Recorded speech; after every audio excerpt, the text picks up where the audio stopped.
Welcome to the Value Pros Show, where Value Pros get value ready. Hi, this is Bruce Scheer, your host, and in this episode, we are talking with Ray Schloss about how to be discovery and demo ready.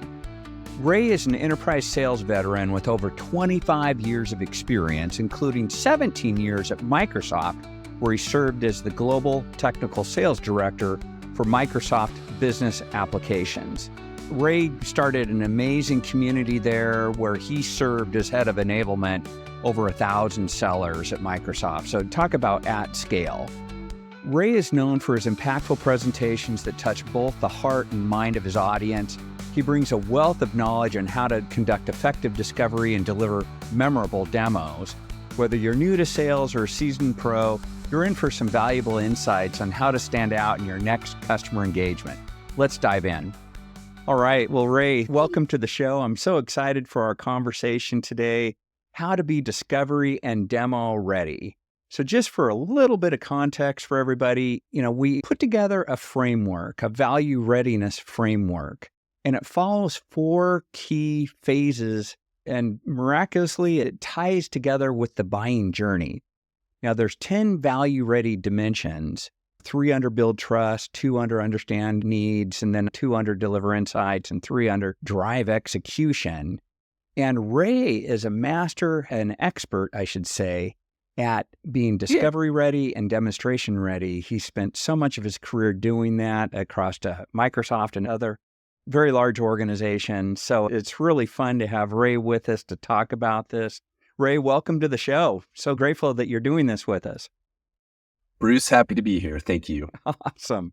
Well, Ray, why don't we talk about why is it so important to be discovery and demonstration ready? What's the big win behind that? And I know you got so much experience. Whatever you have to say, man, bring it forward. Yeah, well, so much of it has to do with the very mission statement of Value Pros, Bruce, because without demonstrating 2 key things, I think one is value, but 2 is memorability.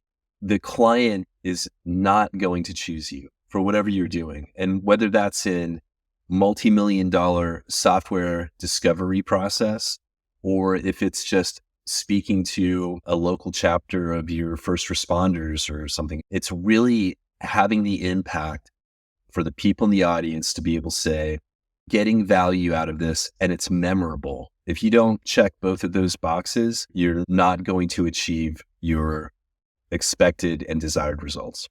Absolutely. Yeah. So you got to hit those bars for sure, Ray. I would guess the prize in doing that well would be a better buying experience. You'll stand apart from other sellers big time if it's a competitive situation. And you should increase your win rate if you do these steps really, really well. Yeah, absolutely. And it was something that I recently just kind of semi-retired. And at 17 years at Microsoft, and as you mentioned, I had a number of years at other large software organizations and companies. And we would be in situations where there may be even a scripted demo that would be 3 days long, and the client would be evaluating a combination of financials and supply chain. So we would have to go through screen by screen and prove to them, oh, here's how we do 3-way matching for invoice processing, or this is general ledger posting, right? Or this is how you're going to depreciate a fixed asset. Thankfully, I was a technology sales consultant, so I got to talk about more exciting things like web APIs. As someone who was supposed to be an accounting major that dropped accounting on the 3rd day of accounting 101. So there were people that we had that were usually like CPA level who talk CFOs about, you're going through that kind of a presentation where it's dry, right? And you're like, here's how you take a sales order and the invoice. And if you can't do something to make the audience feel like they have an emotional action, when Oracle comes in the next week and the week after that, and you're all showing 3-way invoice matching, no one's going to remember anything that you had to say, right? So what can you do as a presenter to create value and generate emotion? Remember it. And it goes very much to what Maya Angelou shared about people will remember what you tell them, but they will remember how. Absolutely. I love your point about having that emotional connection through the process. So critical. I was just speaking with the former president of Gong IO and Tableau in our backyard. She was a chief revenue officer there, and we're both agreeing in this world of data and digitization, data's king and really important, but people still do buy on emotion. And especially as you're doing the demonstrations, Ray, just making that an emotive experience. How smart is that? I don't know if people think that way a lot. Yeah. Well, part of that too, Bruce, is you've got to be willing to be almost foolish, right? You have to do something above and beyond just giving information. And you can even think of how many presentations have we seen? Obviously, you and I are both involved in a national professional speakers organization that you can watch someone give a good presentation that may have good information and data. And a week later or 48 hours later, you can't really even remember what they said. One of the best presentations I've seen in quite a while was from the CEO of a company called Udly. And they do AI generated sales training. So it's actually an avatar and you have this conversation with it. And then at the end of your pitch, it gives you a whole rundown of what points you hit, where were you weak, what do you need to improve on. Very, very cool. And I remember walking out of that presentation and I couldn't give you all the data points of what she said, but her passionate description and demonstration of the software and painting the picture of where this can take a sales organization, I was absolutely floored. And it created that emotional kind of impact that great presentations are capable of delivering. So cool. Well, let me have you talk a little bit, Ray. And again, you are serving thousands of sellers in a sales enablement type of capacity. So I know you've seen things. Could you talk about, Ray, just things that you saw at a novice level juxtaposed against behaviors you saw at an expert level in terms of how to be discovery and demo ready? What have you seen and what should we be looking out for versus what looks really good from what you've seen? Yeah. Well, Bruce, one of the things that really helped clarify points regarding novice versus expert, it demoed a win. They call them demo crimes. And one of the main ones is just, so what? So a novice typical behavior in a presentation or a demo is giving information that doesn't tie to value.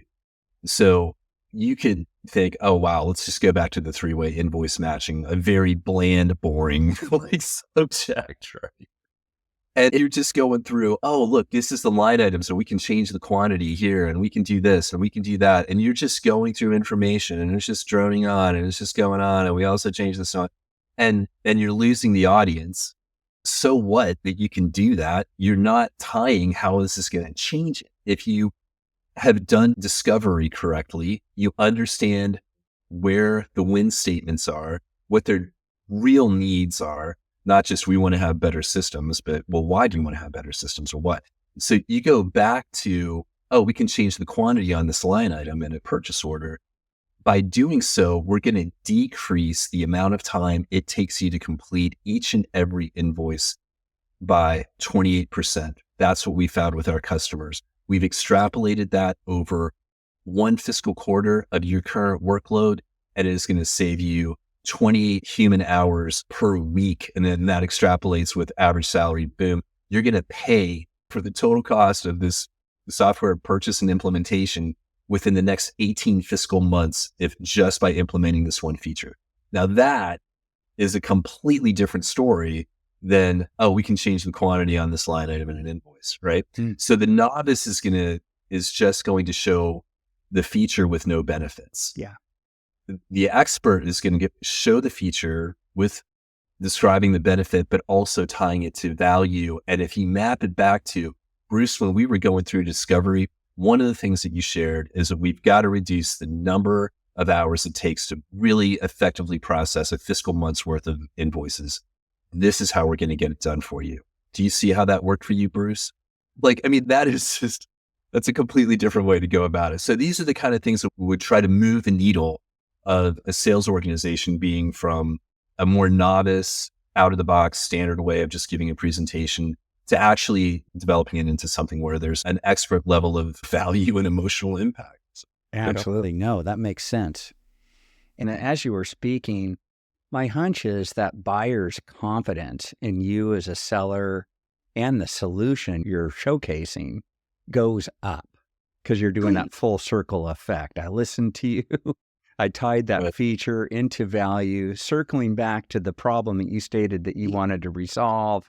That whole circle, just building confidence back to your point of creating that emotional experience that, hey, Ray's straight up. That person's a great salesperson and just nailing it. I feel good about what they have to say. My hunch is confidence goes up. When you mentioned about people still buy from, or buying from people, and Zig Ziglar, who I think we both love, he was an amazing guy, a real groundbreaker in human performance and sales optimization, although he wasn't really dealing with international complex situations like enterprise businesses competing for global deployments. A lot of his experience came through selling pots and pans door to door. But it's still the same. One of his axioms was, all things being equal, people will buy from people they like. And that's another thing that we would really try to help move the needle from novice to expert on is, what's your personability? Like, if you can't find those connection points with the audience, you will just be a talking head. And if your competitor comes in after you and they're more personalized in what they do, you're going to lose. And I'll give you an example of this. We had a situation at Microsoft one time. This is a number of years ago. Microsoft always goes to market with partners. So this was a sales opportunity in New Zealand. I wasn't there on site, but I had to do the debrief on it with some of the sales consultants that were involved. And this was a surgical device manufacturing company that made replacement joints. Okay. So they made artificial hip joints, artificial knee joints, etc. So our team went in and they used the default Microsoft demo data at that time, which was built around a bicycle shop. So it was supposed to show how you could do supply chain around bicycle parts, right? Mm-hmm. The customer was so offended that nothing was tailored towards their industry, their own personalized needs. They literally stopped the presentation, said, "Get out." Everybody left. Their director, who was responsible for the evaluation, contacted Microsoft directly and said, "Never bring that partner back. And if you can't bring someone in who knows our industry, we don't even want to talk to you. We're done. We're going Salesforce." And that, Bruce, was just like one of the most poignant examples of novice versus expert. They obviously didn't prioritize discovery to really tie the presentations and the messaging around the needs of the customer. They did it based on what was easily accessible and comfortable. It had nothing to do with what the customer really needed. So the good thing is, I actually don't know what the second round of that ended up. I didn't hear any more about it. So I guess it went better the second time, but they did get a different partner and went in and obviously tried to tailor everything to the needs of the customer based on discovery. So that's the kind of thing that can happen when you're not paying attention to these issues that we're about. I love it, Ray. Yeah. So I guess the big point as an expert, they prepare and they tailor and they make it relevant in that buyer's eyes. You make me think about, I did a project, Ray, a while back with IBM. And do you remember WebSphere? You probably competed against it. Yeah. So, Ray, you'd probably dig it too. This guy was a business value guy, really dyed-in-the-wool business value guy, but he was leading WebSphere at the time. And they built a WebSphere lookalike software application that they would use to custom before some of those demonstrations for clients. So it wasn't really WebSphere that they were demoing software that looked like and behaved like WebSphere, but it had the client's logo, it had the client's information in there, that prospect, where they could go, oh, wow, that's us. Oh, this is sweet. We want it. So it was such a smart investment in a sales tool that they could do that. Of course, WebSphere is too complex and hard to do that on its own. So they had to build a fake WebSphere to customize, but very, very powerful on getting the customer to fall in love with it. I've never done anything like that ever, Bruce. No. No, I mean, dude, I'm just telling you, we flat out absolutely did that. If we knew that like the solution had the capability of doing, but getting it to do that in a short time frame to prepare for a presentation was not technically feasible. Did I use Photoshop and mock up screens thing like, oh, this is it. This is Dynamics 365 for, Yes. Yeah, I did that. And then it would be like every once in a while, because before I was the global technical sales director, I was a technical sales consultant for 7 years on the front lines with the customers doing all this. And every once in a while later on, get a call from somebody from Microsoft Services going, hey, I just want you to know the customer's saying that they saw something in the demo and I'm not sure how we're going to reproduce that. So like, okay, well, let's talk about this. Yeah, but I think the important point, though, is just creating that relevance where the customer can see themselves using that and the value of it, and then tying it back to the problems that you're solving for that you discovered during the discovery process. Just absolutely critical, that full circle and that relevance within there. And then I like what you were talking about, just making sure you're personable in that demonstration and really connecting with them. It's kind of funny, Ray, another time LinkedIn was selling to me, wanting to sell our agency on LinkedIn. And I was having this wonderful conversation with the seller. Then he said, hey, Bruce, I want to show you some stuff. And I'm like going, okay, we could do that. Are you sure? And he goes, yeah, it'll be worth our time. And then he went into this one-way train of presentation with slideware and feature-based. You can do this, this, and this, and this. And just lost me. I had to kill the call with the guy. Wasn't connecting anymore at all. It just went into a one-way train mode. Not good. Yeah. That's like just going back to all these demo to win sessions that we did in preparing people during onboarding at Microsoft. In demo to win, literally, we would get these signs that would say, so what, as I mentioned earlier. And people in the audience were instructed that like when they hit that point that you just talked about, where it's like, you've lost me, you just, so what, hold that up. And there were people who saved their so what signs and put them like in their cubicles or their offices as just a reminder, whether you're doing just an initial phone call or if it's your 15th one or you're preparing for the presentation, can't tie it to value and make it relevant to the needs of the customer. You're just wasting time. Yep. Too true. Well, Ray, if you could just think about some of the key steps, if you wanted to move from novice to expert, what would be some of those steps or I guess building blocks, thoughts that you would have to get you to that high level? Yeah, I'd say one thing, starting with discovery, right? Because you're not going to have a truly effective presentation if you don't do the discovery work on the front end.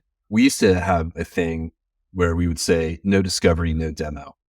And because how many times, especially if a client is looking for column fodder because their purchasing process says that they have to have a minimum of 4 bids before they can take one. And it's like, oh, Bruce, love your stuff. Listen, we just need can you just give us an hour demo on how you do financial management or whatever? Like, well, Ray, not really, because we want to get to know you as a partner, not just a customer who's going to buy some of our software. We really want to. And I'm like, Bruce, we don't have time for that, right? So anyways, you're not going to win, right? So if there was no discovery and they're not willing to invest the time to really help you understand their situation and their needs, you're not going to succeed, right? Mm-hmm. So prioritizing discovery. So the first thing is just making sure that you get the opportunity to do discovery. The second one is I would highly encourage people to listen to Audible or read books if you prefer. I'm a listener, not a reader, but one way or another, hearing from subject matter experts on how to become a better listener, How do you give pause? How do you understand the underlying message below what really might just be the surface dialogue you're hearing and getting to the absolute key points? What is that single message that you can walk away with that the organization has identified? If we don't accomplish this through this presentation, we're not going to succeed. Find that, and then you build your presentation around it. So becoming an effective listener who also knows how to ask great questions to get down to the core issues is the primary step of being able to then set up to have a great demo. And then for the demo and the presentation, sometimes I've seen where doing dry runs are absolutely essential, but I've also seen very, very seasoned sellers and technical sellers that didn't need to do that because they were so comfortable with their craft that they knew how to get into the flow and do it without a dry run. But as a general rule, getting the team together, doing a dry run, and especially if you can have like a sales manager or someone be an objective observer so that they can give that presentation feedback, it is a great step to being demo ready. Also, you can have that person role play being the devil's advocate that we've all run into presentations how many times. Well, really, Bruce, is that really how that works? What if we don't want to use that database structure? And like bringing up the questions that may come along the way in your presentation. So I would say that those are two great steps you can take to being really discovery and demo ready. Awesome. No, I'll take it. I sent you another episode that we had done, Ray. This woman named Joy Rains talked about how to be mindful in discovery. And that really anchors what you were talking about, just being a great listener, really finding those issues that are going to compel someone to act and respond to those in your demonstration. So very savvy. Well, Ray, it seems like we're kind of rounding out here. Any other points of advice that you'd have for anybody and how to be discovery and demo ready? Yeah, be fun. Like find some way to make it fun. And the more you can have a message in your presentation that is genuinely a passion point for you, the more effectively you're going to translate that to the audience. So I'll give you an example for anyone who's ever seen Willy Wonka and the Chocolate Factory, right? We used to have this thing. I worked for a company called Lawson Software out of the Twin Cities that's been part of for a long time now. Mm-hmm. But we had this feature called Drill Around, which was actually really cool. You could be on any screen and a number of the different fields on that screen had hyperlinks, would allow you to drill into things. Most other companies call it a drill feature. So if you're on a general ledger posting screen and there's a company and you want to click on that and find out, well, how much have we spent with this company or whatever. This was an amazing feature that would allow you to go anywhere within the application from a single starting point on any page. And I likened it to Willy Wonka and the Chocolate Factory because at the end of that fantastic movie, Willy is completely heartbroken that none of the kids had the integrity to not take the everlasting gobstopper from Slugworth, right? So Charlie's the last man standing, him and Grandpa Joe, and they get to the end and they're in Willy's very bizarre little office space with everything's half of a statue and half of clock's only ticking in one direction and everything. And Willy's like, get out. And Grandpa Joe's all offended. He's like, wow, you're nothing but a cheat and a fraud and blah, blah, blah, blah, blah, blah, blah. Then Willy turns around, you stole fizzy lifting drinks and you did this and you did that. And then, and he's, good day, sir. Right. And you're just like, oh my God, like this is so painful. And then Charlie reaches into his pocket and he sets the everlasting gobstopper on the desk. And Willy Wonka reaches over and puts his hand on the gobstopper. And I can't remember the exact quote now. I haven't done this presentation in years, but it was something like, no greater deed than that from the heart of a child, or something like just so well written. And then he turns around and he's like, Charlie, you won, so there's all this excitement. And then he's like, come on, I want to show you around the factory. We're going to take the Wonkavator. And Charlie's like, the Wonkavator, Mr. Wonka, why the Wonkavator? Well, an elevator goes up and down, but a Wonkavator goes inside and outside, and upwards and downwards and sideways and backwards. And so they're in the Wonkavator. And there's this one button that's got this red circle around it, right? And Willie's like, Charlie, I've pressed every button in the Wonkabator but this one. But if you press it, Charlie, it's going to take you wherever you want to go. And that's loss and drill around, folks. Right? So I was like, you start at that one point and it'll take you wherever you want to go. A lady literally came to tears one day, like giving that. So my whole point in that, Bruce, was like, find something that you can tell a great story around, that's got passion, that's got emotion, that's going to be fun. And you will be way more memorable with those things. Nobody's going to care about you being able to change the quantity on a line item or, but they will care that you touch their heart in some way. So in conclusion, find a way to make those heart connections, and there you go. Oh, powerful. Yeah, that's really wonderful. Storytelling is so key. Well, Ray, thanks so much for being on the show. This was a blessing for sure. Would you like to offer how to reach out to you? If you just go to rayschloss.com, I actually have that forwarding to my LinkedIn page. LinkedIn is the best way to get a hold of me. I don't do other social media really, but I'm a certified hypnotherapist, so I work with people on that. And I also produce custom meditation music for a couple companies, but individuals as well. So if people are like, hey, I need to hear something that's going to help me perform better, get past this challenge in my life, I'm all about doing that. And you can just ping me on LinkedIn and I'll be happy to say hello. Far out. Excellent. Ray, thanks so much. Really appreciate the contribution here. Absolutely. Thank you, Bruce. All the best, my friend. Namaste. And that wraps up our conversation with Ray Schloss on how to be discovery and demo ready. Remember, the key takeaways are prioritize discovery, become an effective listener, prepare thoroughly, and don't forget to make your presentations memorable and fun. Ray's story about Willy Wonka and the drill around feature is a perfect example of how to leave a lasting impression on your audience. If you found this episode helpful, please don't forget to like, subscribe, and share with your colleagues. For more resources on value-based selling, visit valuepros.io. You'll be able to check out also our Value Ready assessment. It's under our resources tab. It's free, and it'll help you not only up your discovery ready and demo ready capabilities, you can focus on other aspects to up your game for 2025. This is Bruce Scheer signing off. Until next time, keep focusing on value in every customer interaction.